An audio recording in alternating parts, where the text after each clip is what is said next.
Recording is on. E ainda com receio de estar errado. E ainda com receio de estar errada, mas a gente fez tudo Escrevi- isso, será que tá certo? Escrevi um Professora? caralho um dia. Sim, Professora, e eu aqui, empolgada, contando a história. Não, tá tudo bem. Ainda bem que o nosso colega avisou pra gente que tinha caído, mas tudo certo. Eu estava mencionando aqui, acho que quando caiu, eu estava falando sobre essa categoria aqui de educação, mercado e modelo de sociedade. E, por fim, a categoria Formação Cidadã e Resistência, porque os autores vão falar sobre como é que é possível lidar, entre muitas aspas, com esse silenciamento na autonomia dos professores, inclusive menciona Freire e traz alguns comentários. Então, a gente partiu que o texto também evoca esse tópico relacionado à resistência. E aí, nós organizamos, né, o nosso quadro, com as nossas categorias emergentes, definimos os códigos para autonomia e desprofissionalização docente. Então, aqui, se tratasse de profissionalização ou de desprofissionalização, a gente diria, logicamente, onde e como essas formas elas eram abordadas e situaria dentro dessa categoria. E aí a gente fez também a associação com os elementos constitutivos do GUI, isso.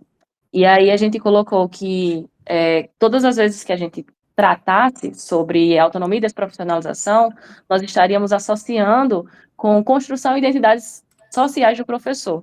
Essas identidades que são construídas e que são, às vezes, até condicionadas por situações externas, né, que estão alheias à própria ação do professor em sala de aula, porque existem outros fatores que influenciam a tomada de decisão que o professor e a forma como o professor ele se posiciona, né? A gente sabe o meio em que a gente está inserido. Aí a gente definiu a categoria, né? O que seria essa categoria. A mesma coisa nós fizemos para a G+, e partimos para o texto, né? E aí a questão central que nós buscávamos responder era a seguinte: de que modo os discursos presentes nos anais do INPEC constroem sentido sobre autonomia docente, currículo e mercantilização da educação, representando o apagamento da autonomia do professor frente às políticas curriculares da BNCC do ensino médio. Então, para essa pergunta central, também foram elaboradas, né, outras questões. Essas questões elas se desdobraram dessa questão central, e aí essas questões essas subquestões, assim chamamos, elas foram, assim, muito importantes para que a gente conseguisse situar se a nossa análise estava, de fato, respondendo a nossa questão central. E aí a gente parte para a parte analítica, né?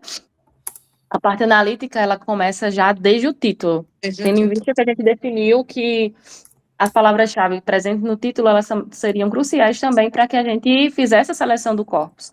Então, a gente considerou o título também como elemento a ser analisado, e a gente fez a descrição. Então, a gente fez isso para todos os tópicos, né?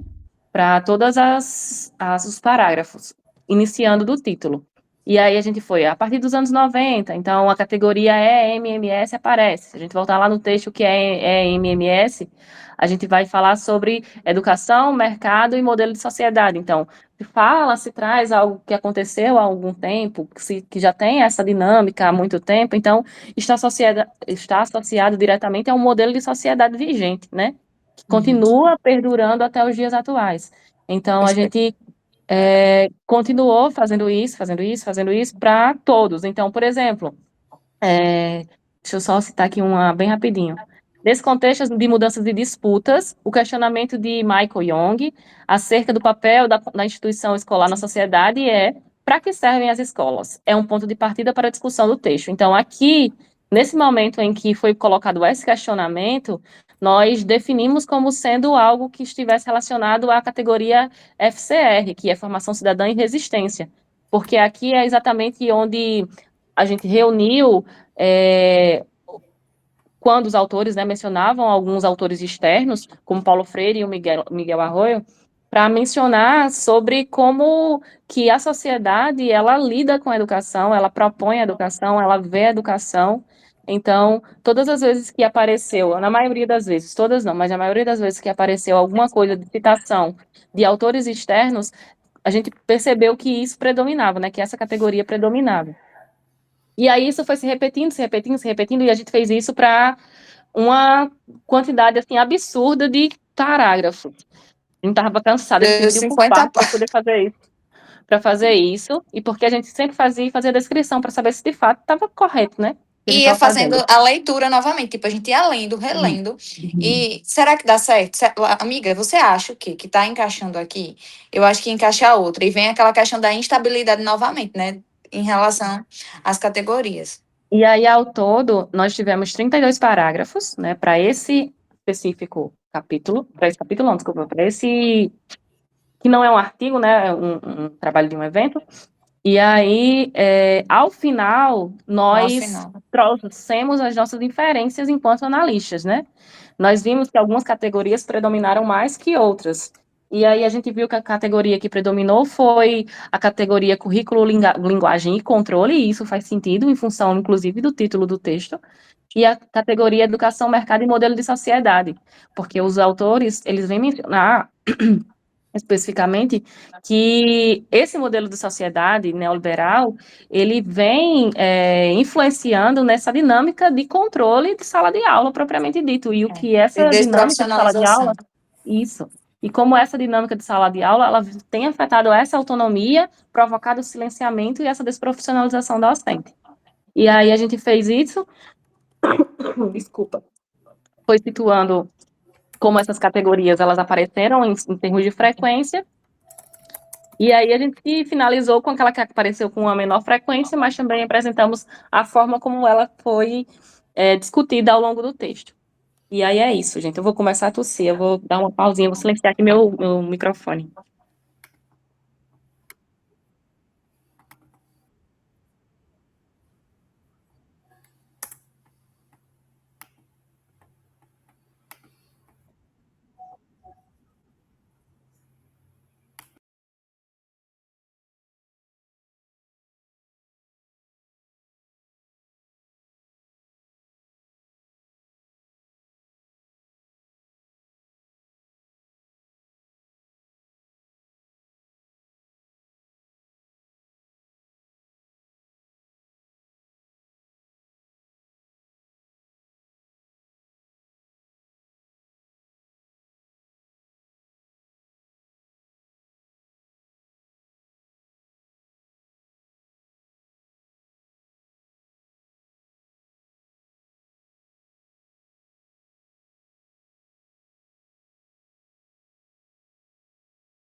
Deu sim, professora. Deu, tá ótimo, viu? Obrigada. Professora, mas só uma coisa, em relação a esse exercício retórico 3, se foi aberto, eu não prestei atenção, mas eu tenho uma impressão que não. Lá no SIGA A, não tem uma tarefa aberta para o envio dele. Eu não sei se a avaliação é por aqui mesmo.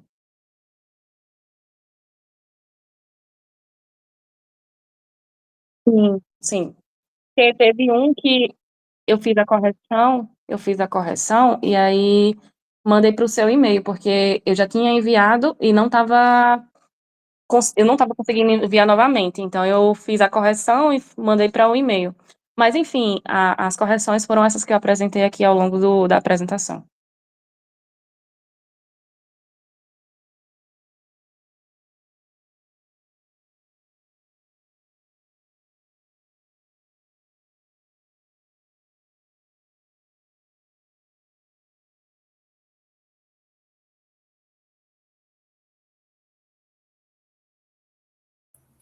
Assim, eu acho que só, eu acho que só o É o meu nosso grupo mesmo. grupo. Eu, Rian.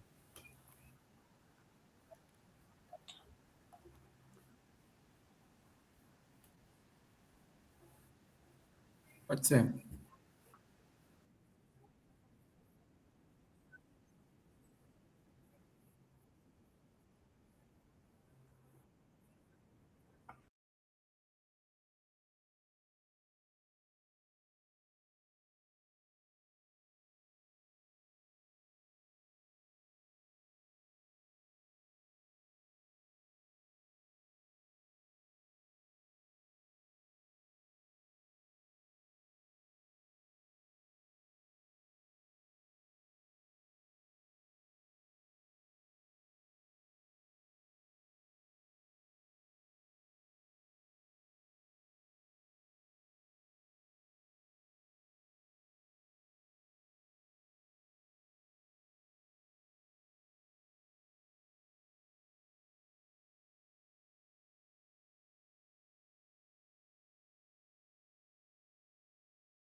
Tá, professor.